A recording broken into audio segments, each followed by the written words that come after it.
I want you to go with me to Luke chapter 11. Luke chapter 11. Luke chapter 11.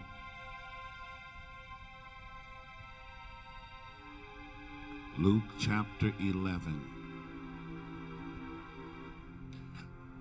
Verse 2. Luke chapter 11 and verse 2. Luke chapter 11 and verse 2.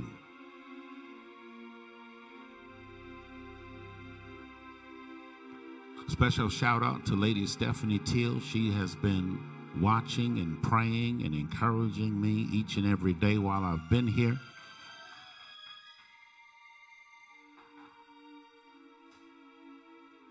Luke chapter 11 and verse 2.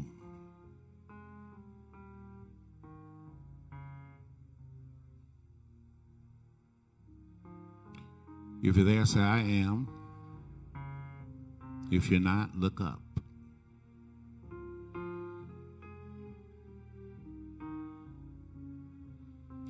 And he said unto them, thank you, sound, thank you.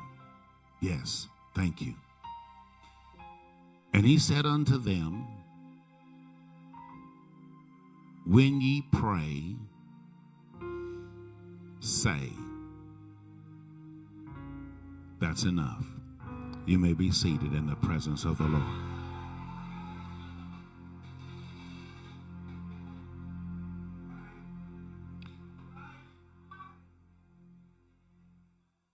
And he said unto them, when ye pray, say. Dr. Mack, I want to talk for a few minutes about prayer and closure. Prayer and closure. Look at somebody and tell them the preacher's going to talk about prayer and closure. The word say, Sister Terry, is an interesting derivative that comes from the word logos. Logos, as some of us would know, means word. You would find that in John 1:1. In the beginning was the Logos, and the Logos was with God, and the Logos was God. It's what you would find in John 1:14. And the Logos became flesh and dwelt among us. And we beheld his glory, that of the only begotten of the Father, full of grace and truth. The word say is a derivative from that word logos. It comes out as the word Lego, like Lego, like let go my Lego. The word say is not just to say. When Jesus says, when ye pray, say, the word here means to say something that has already been said. I won't be long tonight. The word say here means to say what has already been said. Jesus says, when you pray, say it like it's already been said. Okay. It would be what an envoy would do. It would be the labor of an ambassador. It would be the action of one who has been sent by one with authority. And when they show up, the only thing that they are allowed to say is what the one in authority has already said. Okay. It has a Greek picture of something that has been laid down to rest. Jesus says, when you pray, say what's already been said. Jesus says, when you pray, say it as if you were sent to say it. Jesus says, when you pray, say it like it's already resting. Jesus says, when you pray, say it as if it's already settled. When you pray, say it as if it has been finished and fulfilled. When you pray, say it as if your prayer has the power to bring closure. Pray in such a way that you know you already have it when you say it. Pray it in such a way that you don't have to wonder if you're going to get it. Pray in such a way that you understand that everything that you say when you pray can be an echo of the eternal. Don't pray as if there's something that you might get, hope to get. He says, no, understand that when you go into prayer, you go into prayer to get an answer. And your answer is supposed to give you closure. When you pray, pray in such a way that you're not going into a room as if you're waiting for the inventory to show up. When you pray, pray in such a way that you know you're walking into the room and all of the shelves have already been stocked and stacked, and you're just going in there to get the answer that you need, and on your way out you can close the door because you have what you came for.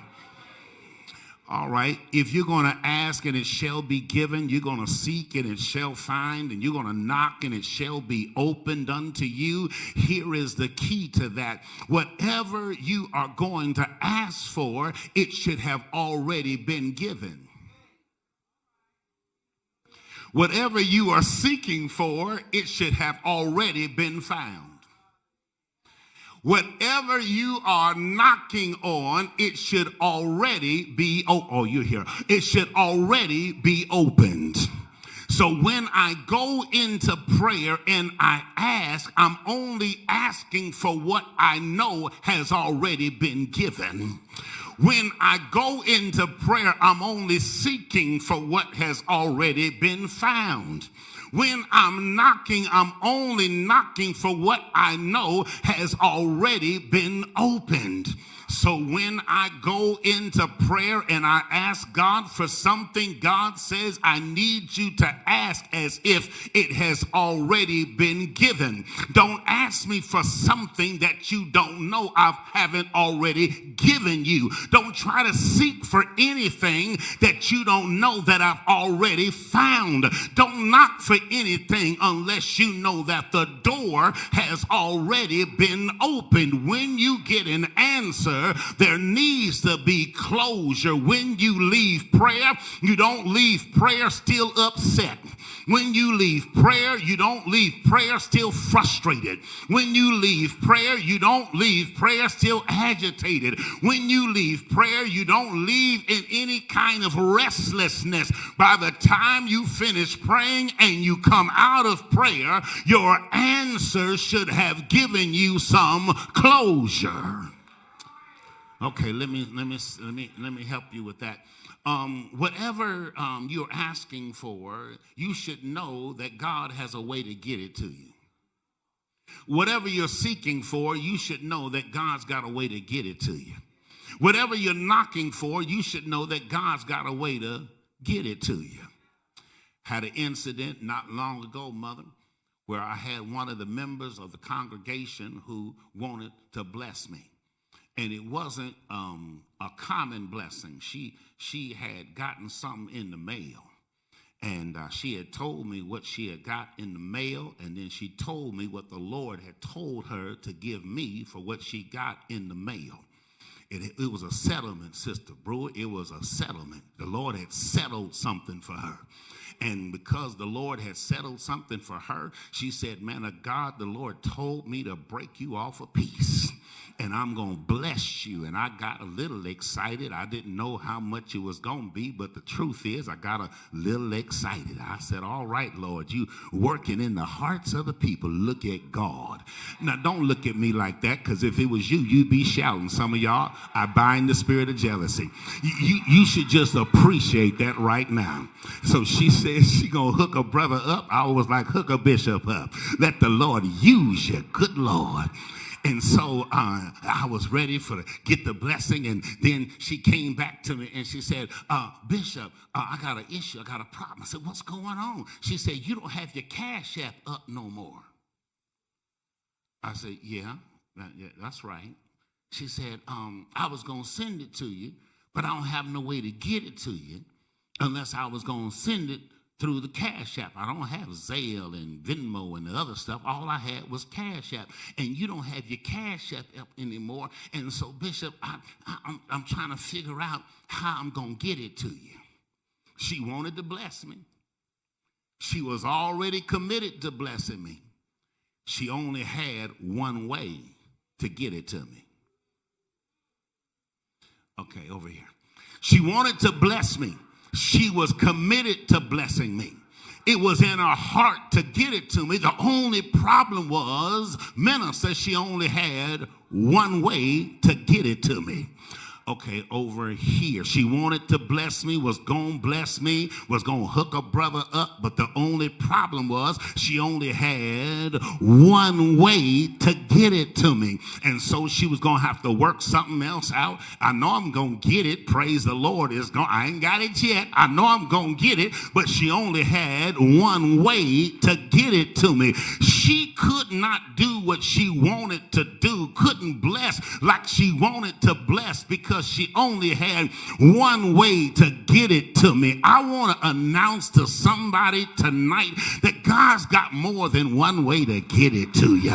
People may only have one way to bless you, but God has all kind of ways to get it to you. If he don't get it to you through the door, he'll get it to you through the window. If he don't give it to you through your job, he'll give it to you through the IRS. If it don't come through your lawyer's office, it'll just show up in your mailbox. If it doesn't come through your business, it'll come through your salary. I want to announce tonight that when God gets ready to bless you, not a devil in hell can keep you from getting the blessing, because God's got all kind of ways to bless you. In fact, you know what? God will use people who don't even like you to bless you.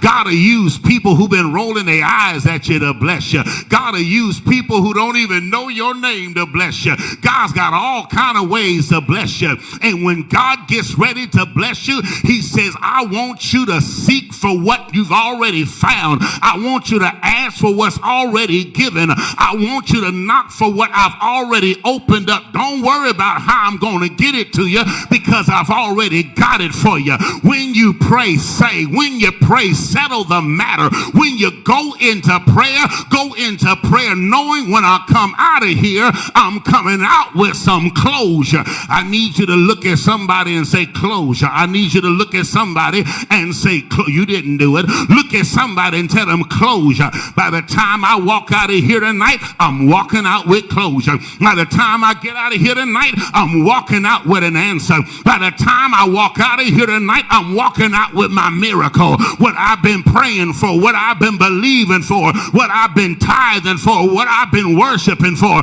what I've been praising for. By the time I get out of here tonight, I'm going to have it. I'm going to have it, and it's going to be settled. I'm putting it to rest.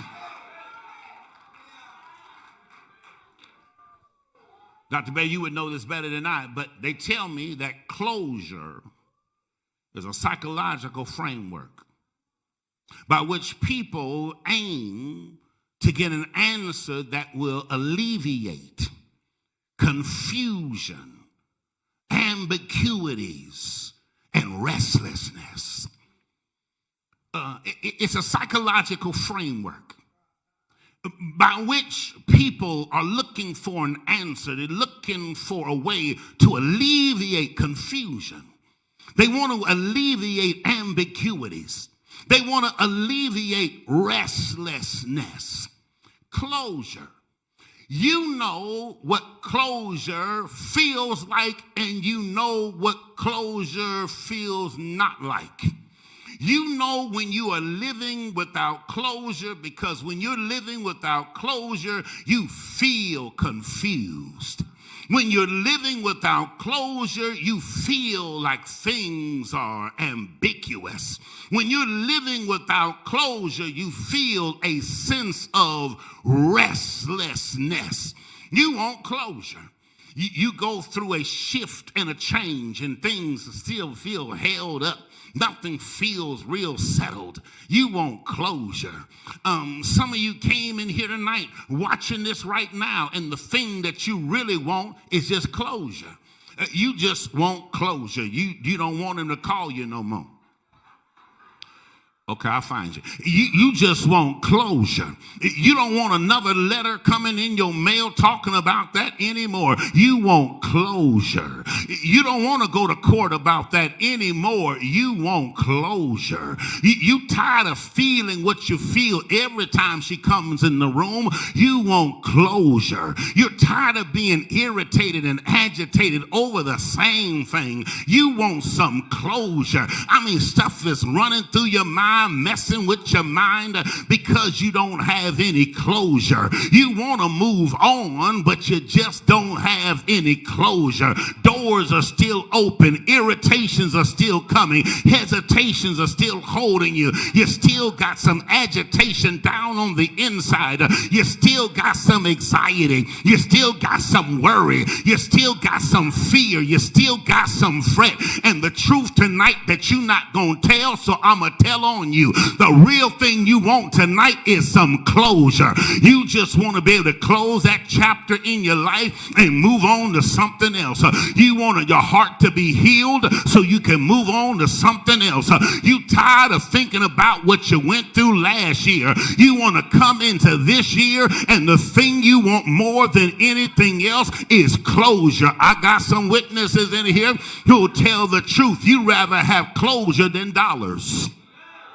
Because there's some things money ain't gonna fix. And even if you get the money and you still got to deal with it, it ain't worth it. You can get all the stuff you want, but you still got to deal with her. It ain't worth it. You've got everything you want, but he's still hanging around. It ain't worth it. You want closure. You still don't have closure from your church hurt. You still don't have closure from your last church. You still don't have closure from your last pastor. You still don't have closure from your last job. You still don't have closure from your last marriage. You still don't have closure. I mean, imagine this. You ain't been with him. It's been years. He done moved down to Louisiana, got a girlfriend and 2 children, and you still mad about it. Honey, you need some closure. They fired you, gave you a pink slip, and you still calling down there talking about the people who are supervising, the old directors. You got to get over it, honey. You need some closure. Everything that's agitating you and frustrating you, you know why it's there? It's because you want some closure. I need somebody to lift their hands and holler closure.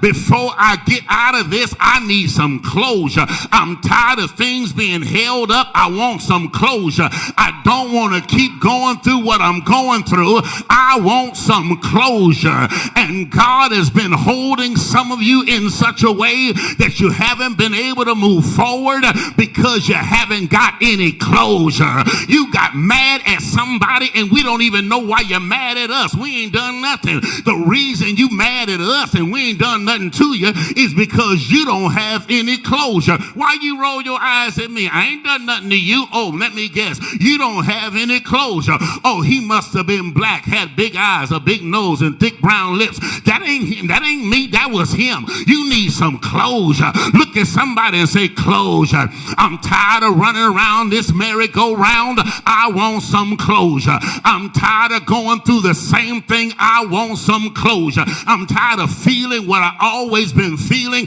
I want some closure. And Jesus teaches us that prayer gives you the power of closure.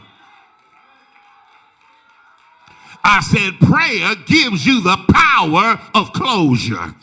All right, I'm going to try it one more time. I said prayer gives you the power of closure. If you get an answer, your answer is closure.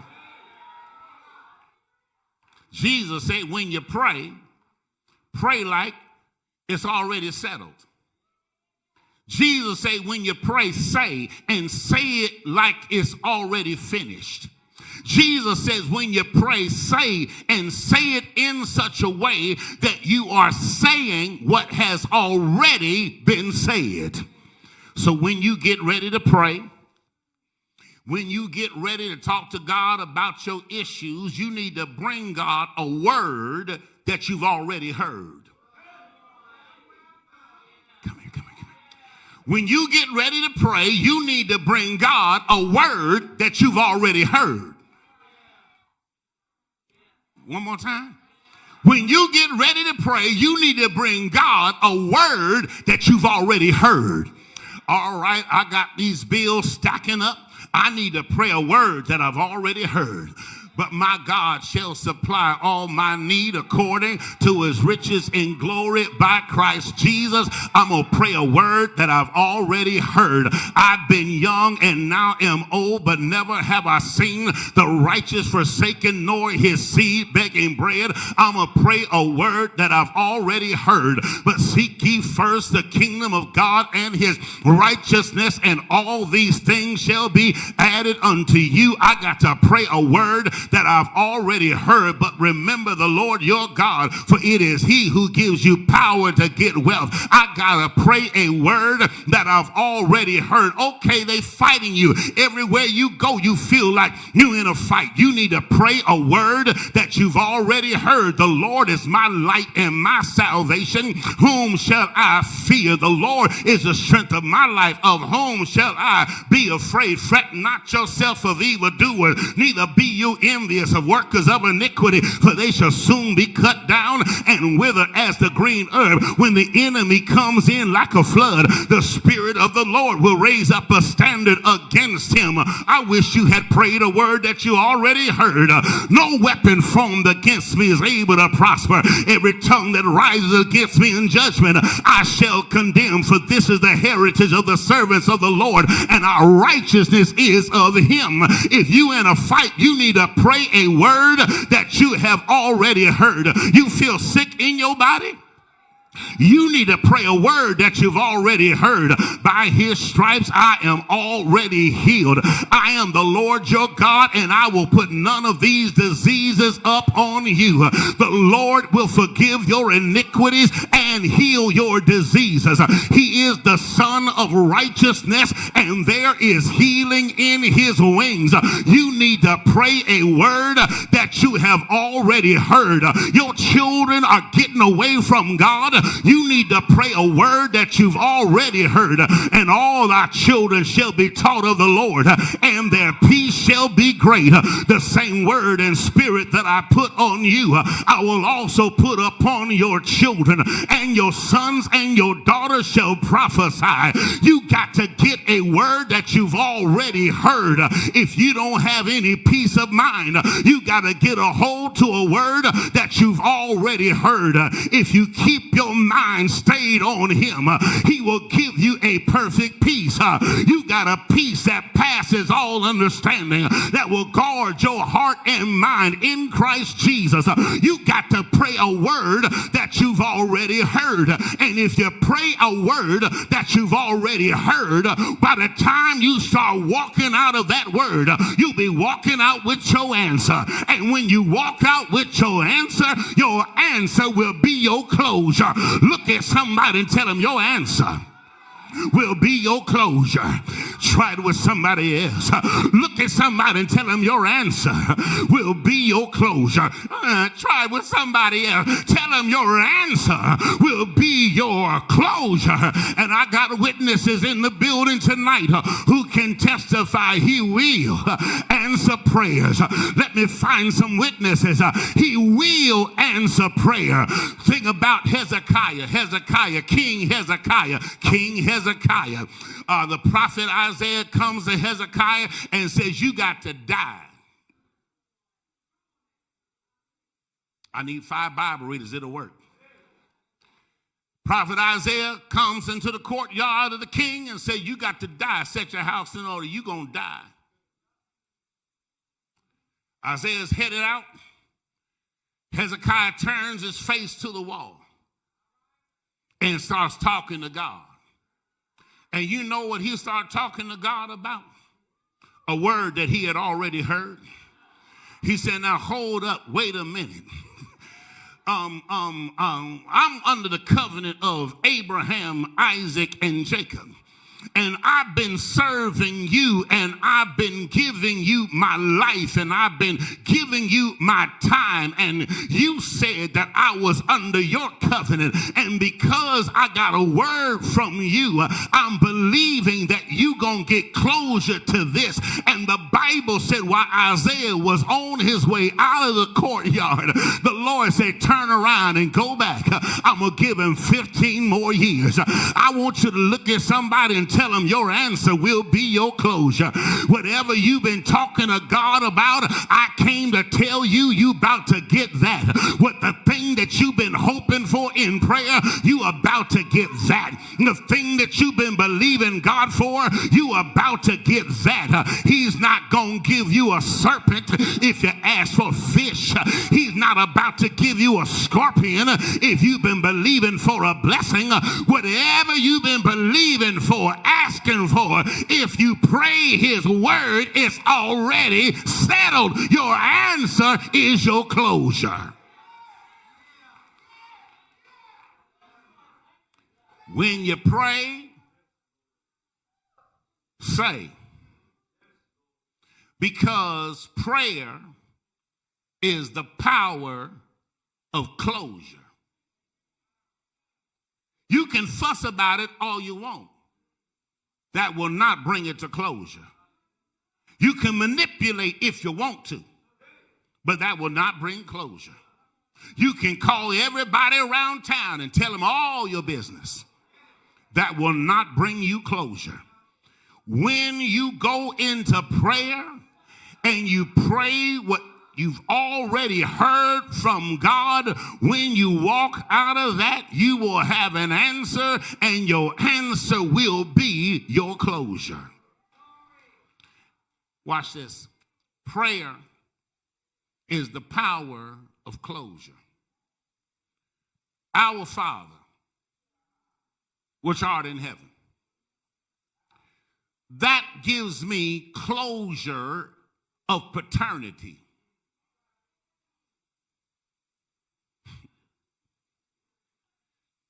When you say our Father, it ought to take away your daddy issues. Okay, I'll work. When you pray, our Father, there ought to be closure in your paternity. My Father is God. Our Father which art in heaven. The fact that he is in heaven means that whatever goes over me still has to stay under him. Oh, you heard that. When you go into prayer, you get closure of paternity. You don't have to be insecure about your identity. You don't have to run around and ask, is you my daddy? Are you my daddy? Are you my daddy? Are you my daddy? Are you my daddy? No, you know Allah ain't your daddy. You got to know Confucius ain't your daddy. You got to know Brahma is not your daddy. You got to know Muhammad can't be your daddy. You have a daddy already. And so when you go into prayer, you come out of prayer with the closure of paternity. I know he's my father, and because he's my father, I have a constant hookup from my father. I have children, you have children. And one thing that we know about our children is that they live on assumption. Right? We know that about our children. They live on assumption. Our children just assume that you're going to work it out. Okay, all right, okay. All right, that's just my kids. Well, all my kids live on assumption, even the grown ones. And they all grown now, but they still live with a certain level of assumption. When my kids were coming up, nobody ever came to me at night and said, Daddy, is it going to be some milk and cereal in the morning? They never asked me. They never asked me when we come home, will we be able to turn on the lights and it work? They never asked me. They never said, Daddy, the mortgage good? You good with the mortgage? Everything all right with the mortgage? They just never asked me. They assumed because I was their father that I was handling everything that was their concern, and they didn't feel any need because they knew they had a daddy. I want to announce no reason for you to go to bed worried. Tonight you got a daddy. And even if you didn't think about what you needed the next day, I would get up in the middle of the night, run to the grocery store, look at the milk. It was only a quarter of a milk left. I would go get a fresh gallon, get it to the house, so by the time they woke up in the morning, they had everything they needed. Now, if I could do that, how much more can God our Father? Don't you know that while you were sleeping last night, he was hooking you up for today? And don't you understand that when you go to bed tonight, you don't go to bed with daddy issues because it's already done, it's already settled. Everything that you already need before you even know that you needed it, your daddy already handled it. When you walk out of prayer, you ought to walk out of prayer with the closure of paternity. Look at somebody and tell them, I know who my daddy is. You didn't do it. Look at somebody and tell them, I know who my daddy is. Try it with one more person. Tell him, I know who my daddy is. My daddy is Adonai. My daddy is Elohim. My daddy is Jehovah Olam. My daddy is Jehovah Tsidkenu. My daddy is Jehovah Kadesh. My daddy is Jehovah Shalom. My daddy is Jehovah Jireh. My daddy is Jehovah Jireh. My daddy is Jehovah Perazim. My daddy is the God who can turn everything around. And when I go into prayer, I'm coming out with the answer of my paternity, and who God is settles all of my issues. Our Father which art in heaven, hallowed be your name. Hallowed be your name. That's closure.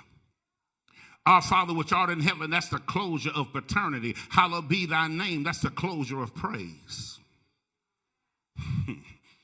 Hallowed be thy name. That's the closure of praise. When you get ready to praise God, you don't have to wait to get something.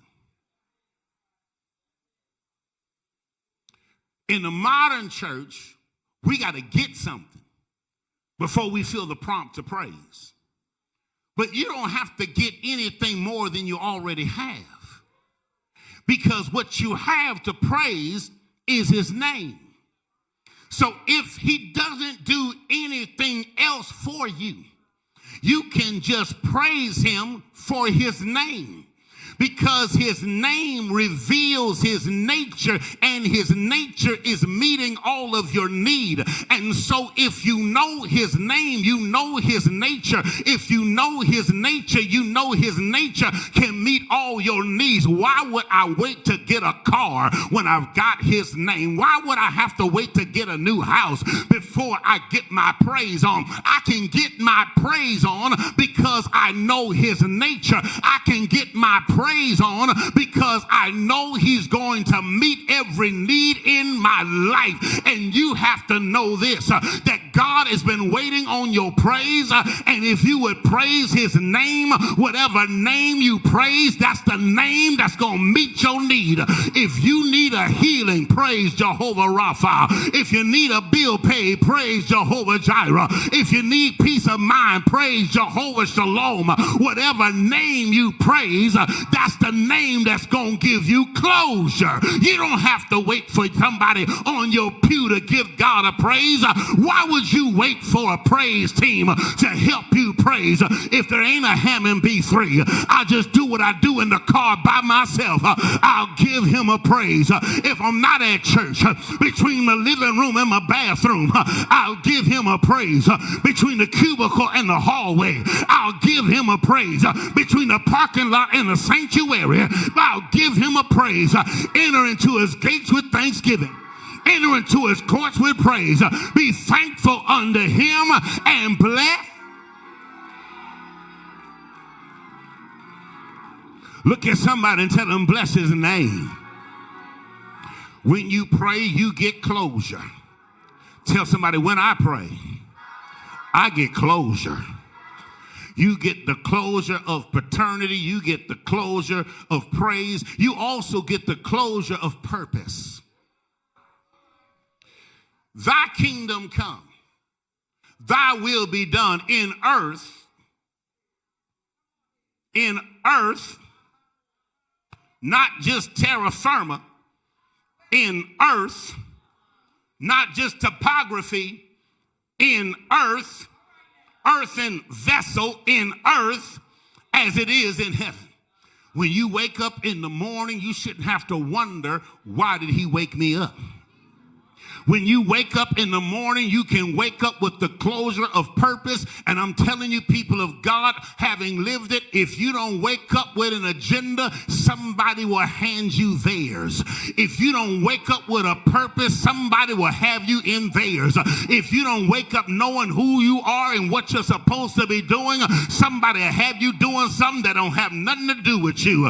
When you wake up in the morning, you need to wake up in the closure of your purpose. I know what God has called me to do, and today I want one thing. I want his will done in my life. I want his rule established in my life. Before the day is over, I want to fulfill the purpose that God has given me. I don't want to live wondering, what am I supposed to be doing? I need to pray and get closure. I need to pray and get an answer. God who, God when, God where, God how. I'm not supposed to meet everybody, but I'm supposed to meet somebody. I'm not supposed to do everything, but I am supposed to do something. And if you don't pray, kingdom come, will be done, there'll be people coming and there'll be stuff being done in your life that has nothing to do with your purpose. You need the closure of purpose, and you can't get that unless you get it out of prayer. You got the closure of your paternity. You got the closure of praise. You got the closure of purpose. And then you got the closure of provisions.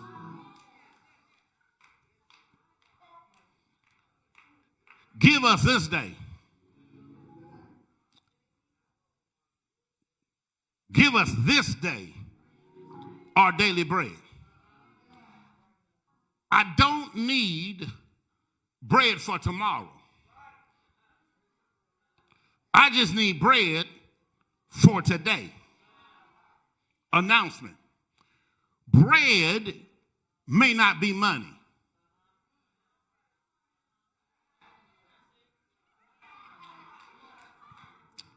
Okay, that didn't work well. Bread may not be material. Bread may not be something that you can drive, something that you can live in. It may not need a key. It may not be in an account. Bread is whatever I need today to do the thing that God called me to do today. If you're always reaching into tomorrow and next week, you'll never feel closure. The only thing you going into next week and tomorrow is going to do is give you worry and anxiety. You have to stop always looking to be in tomorrow, and you got to settle in today. And you got to believe, Lord, I'm walking out of this house and I don't feel like I have what I need, but I got the closure of provision because I've already talked to you about what I need. And so I'm going to go into today, and before the day is over, I'm going to have whatever I need to do what God has called me to do. I don't know who this is for, but I came to tell you, quit your worrying, stop your fretting, quit running around acting like God ain't going to come through for you. He don't have to do it tomorrow because he can do it today. Ooh, look at somebody and tell him he'll do it today. You didn't do it. Look at somebody and tell them he'll do it today. Before you go to bed, it can already be done. Before they can undermine you, it can already be done. I got some witnesses in here. You woke up in the morning, you ain't had no money, but before the day was over, you had what you needed. You woke up in the morning, they're talking about what they're going to do to you, and by the time the day ended, didn't nothing happen to you. You got what you needed when you needed it, and then you get up the next morning and you watch God do it all over again. I need somebody to holler, he'll do it again. I need somebody to holler, he'll do it again. Look at your neighbor and tell your neighbor, he'll do it again. If he did it today, he can do it tomorrow. And if he did it tomorrow, it means he did it yesterday. And if he did it yesterday, he can do it tomorrow. If he did it tomorrow, it means he did it yesterday. Whatever he did yesterday, he can do tomorrow. And whatever he did tomorrow, he already did yesterday. Whatever thing you need, you just need to stand in today, because he's the same yesterday, today, and forever. If he did it then, he can do it again. Somebody holler closure. There's the closure of my paternity, and there's the closure of my praise, and then there's the closure of my purpose, and then there's the closure of my provisions, but then there's also the closure of my pardons. You got to close the door on your failures. I'm going to find you. Somebody here needs closure on your failures, because the enemy loves to condemn you and accuse you for your last failures. Oh, the devil will wear your mind out about how you missed it, how you failed, how you didn't come through. You should have done this, you didn't do it. You didn't do right, somebody found out. You should have done what you should have done, but you didn't do it right. And the enemy will stand right by you, and he'll have a constant whisper. And the only conversation he wants to have with you is a conversation about your failures. But here is what the psalmist says. He says he has separated my sins from me as far as the east is from the west, because you know in the circumference of the earth, east will never run into west, and west will never run into east. You have sins that have been separated so far from you that they'll never run into you again. That's called closure. Okay, that didn't work. The prophet Micah says that he will take your sin and cast your sin into the depths of the sea. And the old preacher said after he casts your sins into the depths of the sea, he'll post a sign that says no fishing here. I want to find somebody. You got to give God a praise that you got closure on your last failure. They may still be talking about it, but you got closure on your last failure. You got a pardon that sticks. You got a pardon that stays. Whatever you messed up on, if we confess our sin, he is faithful and just to forgive us our sin and to cleanse us from all unrighteousness. And we have a propitiation. We have an advocate, Jesus Christ, who has handled all the sins of the world. I need somebody to give God about a 15-second praise that there's a closure on your failure, that your pardon is sure, that when you walk out of prayer, you walk out of prayer knowing I've been washed, I've been cleansed, and my sin has been settled. I'm out. Here's that last one. And lead us not into temptation, but deliver us from evil. This is closure for your protection. I have the closure of protection. Now notice what God has to protect me from. God has to protect me from me. You didn't see it. Lead us not into temptation. Fulton Sheen says, lead me not into temptation, because we can find that on our own. Lead me not into temptation because I've got this inner me. I got stuff down on the inside of me that works like a fish looking at a worm.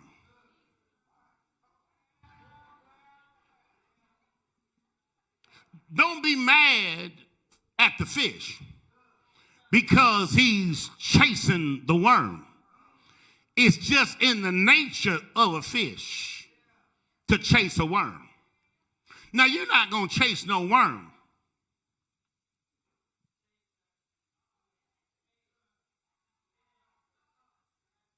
But there might be some stuff in your nature that will make you chase something. You're not more than likely going to dive in the water and run after a worm, but there's some waters that you will dive in to go get what you want for your own fleshly appetites. So here's what you got to pray. You got to pray, Lord, deliver me from me. Lord, deliver me from me, because you know how I am. And she got one more time to talk crazy to me. She got one more time to walk up on me. He got one more time to say what he just said to me. And Lord, you know these earrings are coming off. The Vaseline is coming out. My shoes are coming off, and I'm putting on my flats. Lord, I need you to deliver me from me. I got stuff that will make me cuss. Never mind. I need you to deliver me from me. There are paths I'll take if you don't deliver me. There are places I'll go if you don't deliver me. There are phone calls I'll answer if you don't deliver me. There are things I will hold that I ain't got no business holding if you don't hold me. There are things I'll be looking at that I ain't got no business looking at. I need you to deliver me from me. And when you come out of prayer, you ought to come out feeling feeling stronger. When you come out of prayer, you ought to come out feeling more anointed. When you come out of prayer, the spirit ought to be willing, but your flesh ought to be weak. When you come out of prayer, you ought to come out of prayer with greater strength to hold your mouth when your mouth need to be held. You ought to be able to come out with more strength to stand when you want to run.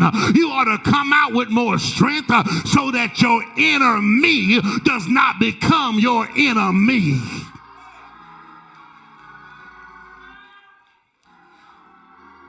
After he says you can get delivered from yourself, then you can get delivered from the devil. No sense of you trying to bind devils when you haven't even disciplined yourself. You got to get closure for the stuff that's inside of you. Jesus said it like this: it don't matter what the devil does, he has nothing in me. He has nothing to play with. I don't give him anything. He ain't got nothing to tempt me with. I didn't give him anything.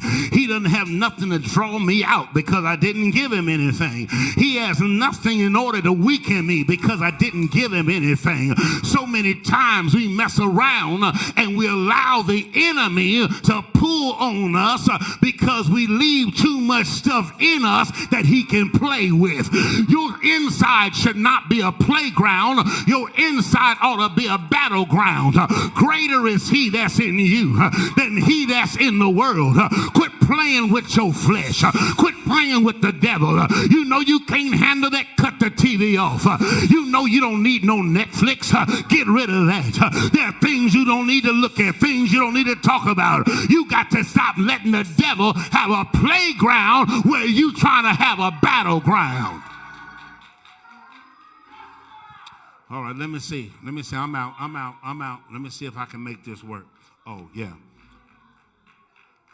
Story told about a little girl who had been spending her day with her mother out in the flower bed.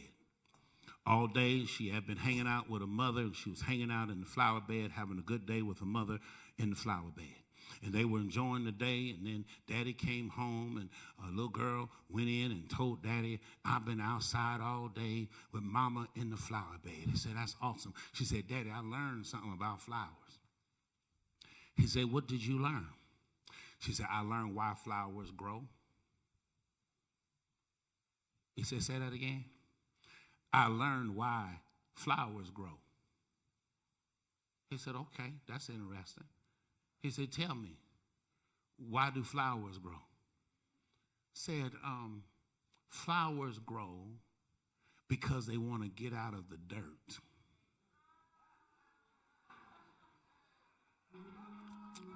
Okay. If you want to get out of the dirt, you're going to have to grow. If you don't want the enemy to have you stuck somewhere where you don't need to be stuck, you're going to have to grow. It ain't just somebody putting oil on you. It's not just somebody praying for you. If you want to be delivered from temptation, you got to get some closure, and you got to grow up out the dirt. I know you don't want to tell them, but look to your left, look to your right, and tell them you got to grow out of this. Oh, you didn't do it. Look at somebody and tell them grow out of it. You still didn't do it.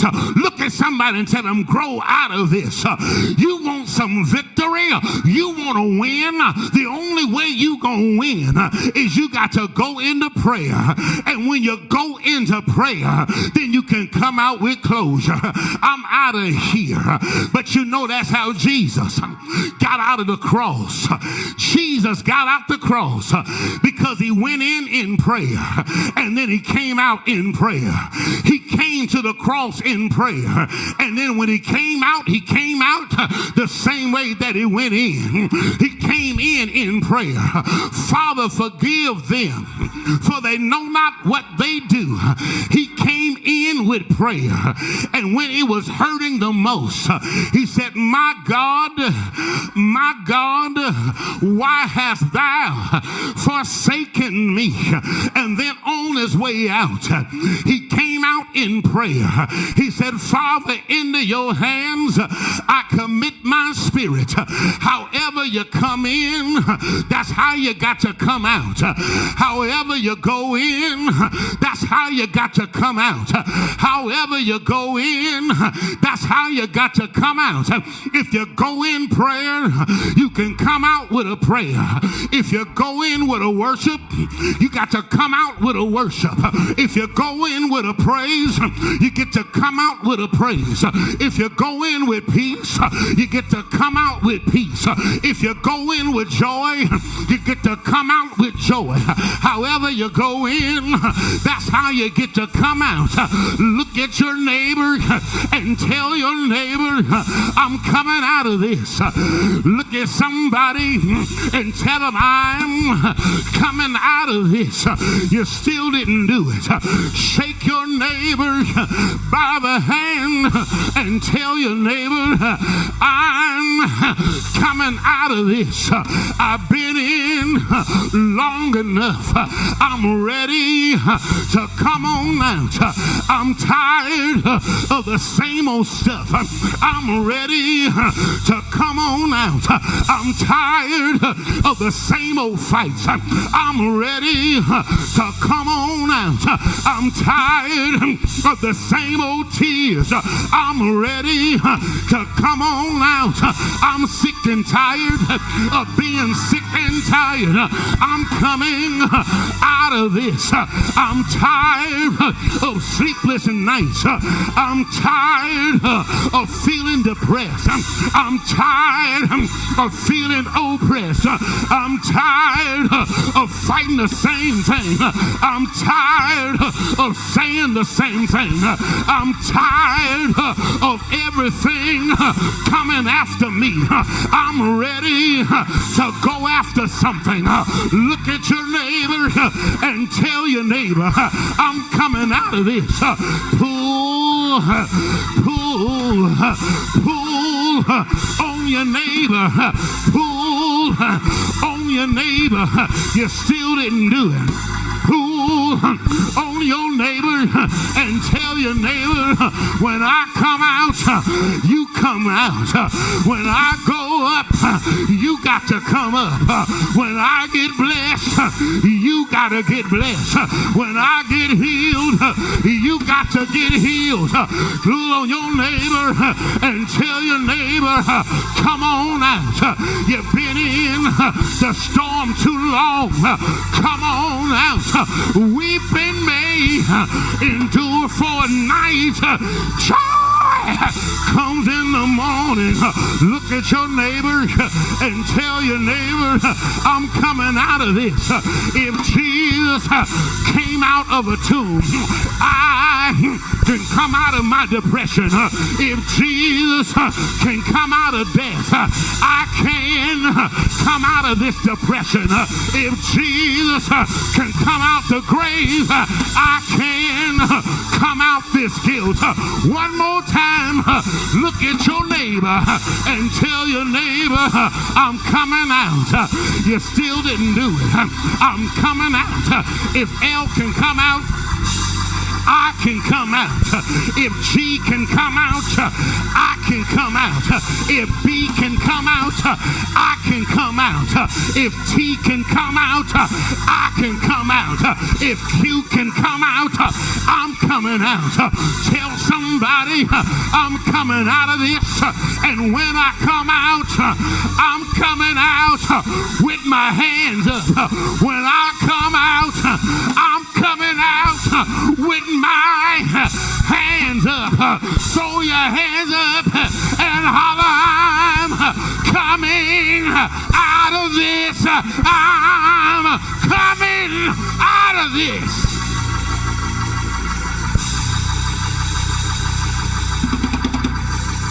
Touch somebody and tell them, close your. Touch somebody, tell them closure, closure, closure. Look at somebody and tell them closure, closure, closure. I'm shutting the door on last year. I'm shutting the door on my last day. I'm shutting the door from last mess. I'm shutting the door from my last doctor's appointment. I'm shutting the door from my last grief. I'm shutting the door from my last guilt. Shut the door. Holler closure.